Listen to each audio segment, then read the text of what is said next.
Welcome. In today's video, Level Earth Observer makes a big fool of himself once again. Anyone surprised? And then some short things about drones. And then I want to thank my patrons, members, donors and subscribers. Let's start.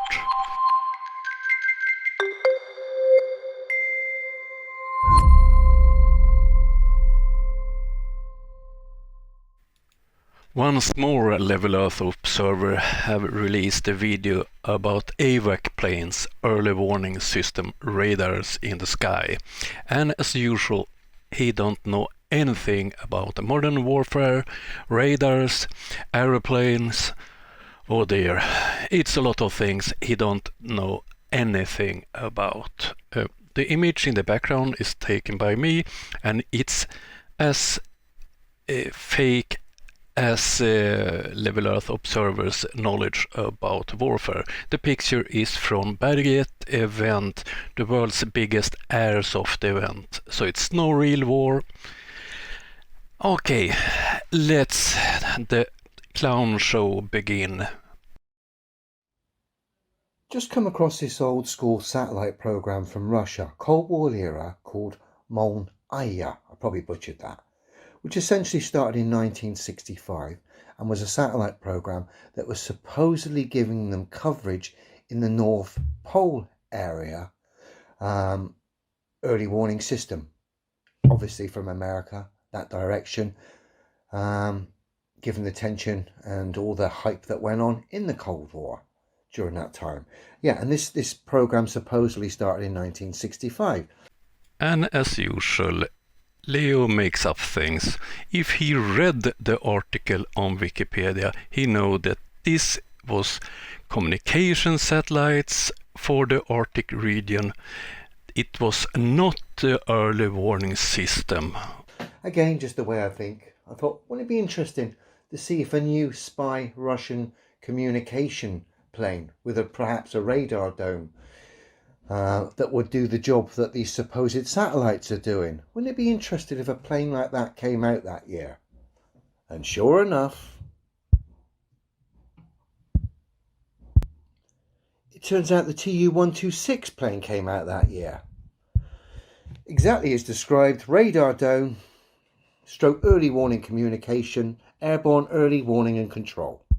Came out in 1965. Who would have thought? And once more, he don't read the article and make things up. It's not anything to do with communication. It's a early warning plane. It's a radar plane. Now, considering the satellites were covering, or supposedly covering, the North Pole kind of region, it'd be interesting to find if these were based somewhere near that region. Let's have a look. Operation history. 8 production aircraft were built in addition to the prototype from between 65 to 68, and all were nominally based at Siali, I can't even pronounce that, Air Force Base. I haven't got a clue where that is, so let's find out. Interesting, it turns out it's in the Northern Europe area, near the Baltic Sea. Northern Europe, not too far away from the North Pole area at all. And of course, we'll give that detection system against America across the way here that the supposed satellite program that launched the same year was supposedly doing. That's quite revealing, isn't it? What a lot of nonsense, Leo. Read the article you found about the satellites and it says it's communication satellites. It's not the early warning system. It's in your fantasies, old man. Very revealing. I love looking at these timelines. I really do. And I love these type of videos where you reveal that you don't check facts, you don't read articles, and you don't in any way understand basic things. Oh dear. Now, the Tu-126 retired in 84 and has now been replaced by this 1970s beast, the A-50, which of course is still in operational operation today, which again, incredibly revealing, just like I revealed and highlighted with the US Navy and their dependence on the E-2 Hawkeye the other day. It's exactly the same for Russia. These planes, these spy planes, do the job of supposed satellites, whether it be spying, radar, electrical jamming, whatever. These planes do the job. The satellites supposedly do. Satellites are supposed to do? That's in your fantasy world, Leo. You don't understand this and you make up your own stories.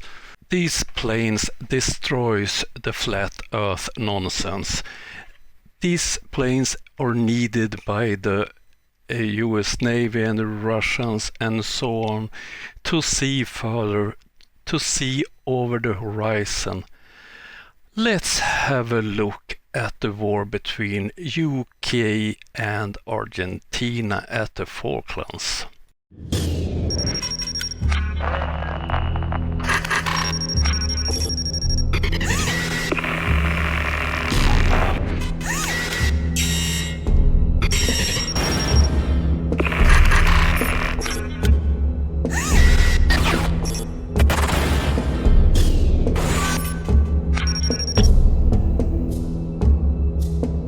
The sinking of HMS Sheffield during the Falklands War.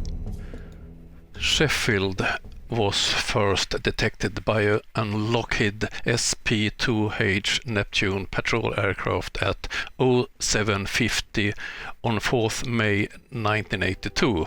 The Neptune kept the British ships under surveillance, verifying Sheffield's position again at 0814 and 0843. Two Argentinian Navy Super Standards fighters, both armed with AM-39 Exocets, took off from Rio Grande Naval Air Base at 0945.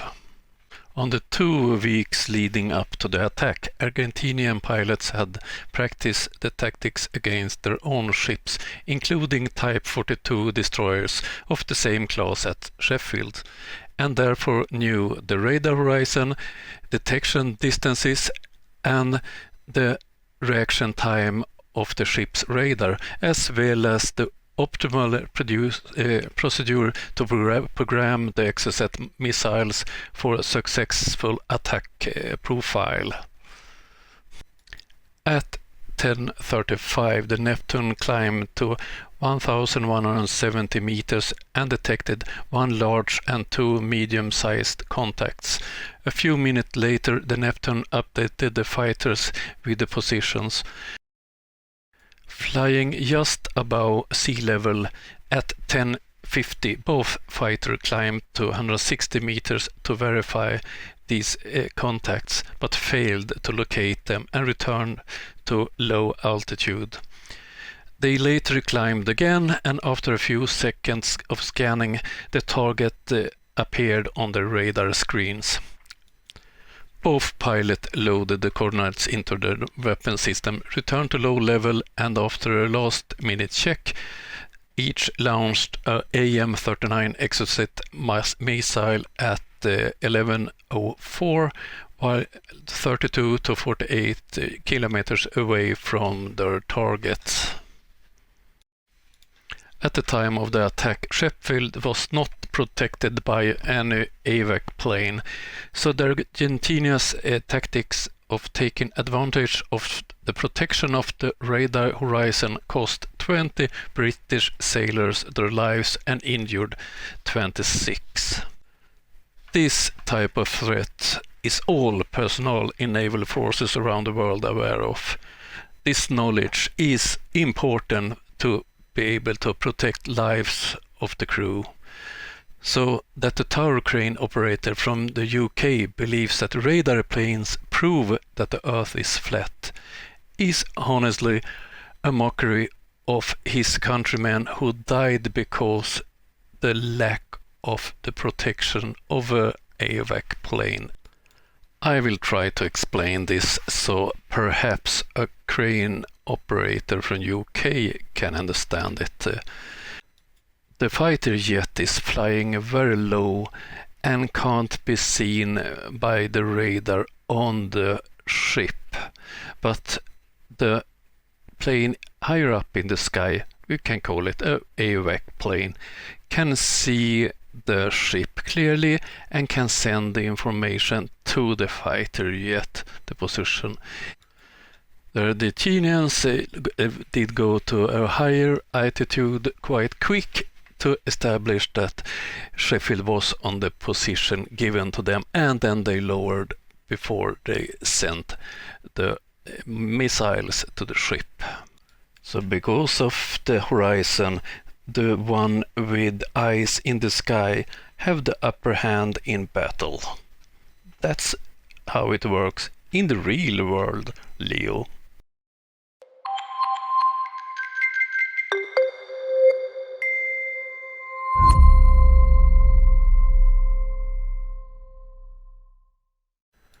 With a drone, you can take many different kind of shots. This is a typical drone shot. You're up in the air and rotating, but you don't have to do this.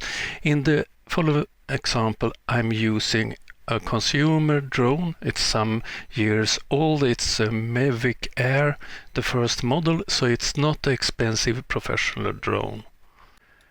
The 3 clips that I will show you now is taken with that drone. I have not made any color correction or anything. This is how it looks from the drone. This is from a commercial shoot at the museum.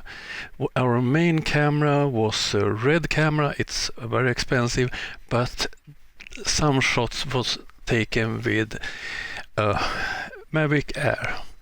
And interesting in this is you don't have to be high up to have use of a drone. It's a fabulous tripod.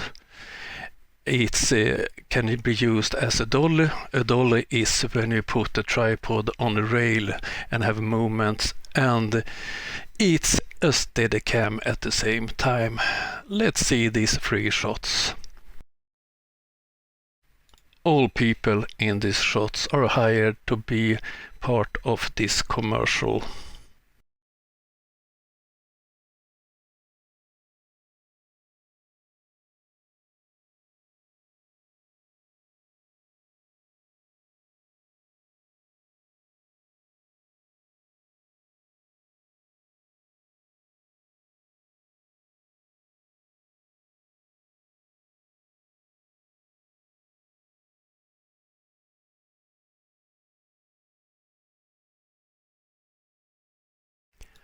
It's only in the last clip that it's clear that it's a drone that's used. For this shot I also used a DJI Mavic Air, and it's based on 5 exposures. You can program the drone so you take 3 or 5 exposures, and it's alternate the settings, and then you put them together in the image software you use. So this is not the advanced technique to use, but you get much better pictures. Okay, that was some easy tips and tricks for you using drones. I will make more drone content later on.